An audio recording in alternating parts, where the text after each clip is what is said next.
अब मैं ये इसे कैसे दूं यार? कुछ हुआ है क्या? तुम्हारा क्लिप गिर गया था ना, तो मैंने सोचा तुम्हारे लिए नया ले लूं। ये बहुत खूबसूरत है। हारून का रवैया अलग क्यों लग रहा है मुझे? कहीं वो लड़की मैं तो नहीं हूँ जिससे वो मोहब्बत करता है। आखिर वो क्या तस्वीरें थी? देखना पड़ेगा मुझे।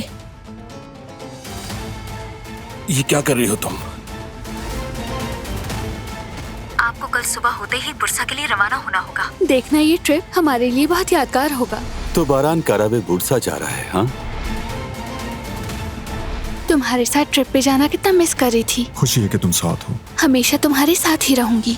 लगता है मैं अपना फोन ऊपर ही भूल आई हूँ। मैं मास्टर चाहती हूँ, लेकिन हमें आज की मीटिंग कैंसिल करनी पड़ेगी।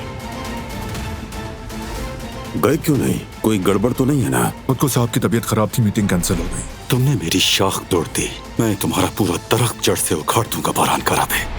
खुश आमदीद। बारान, वो दरअसल मेरी गाड़ी वर्कशॉप में है। क्या मैं तुम्हारी गाड़ी ले जा सकता हूँ?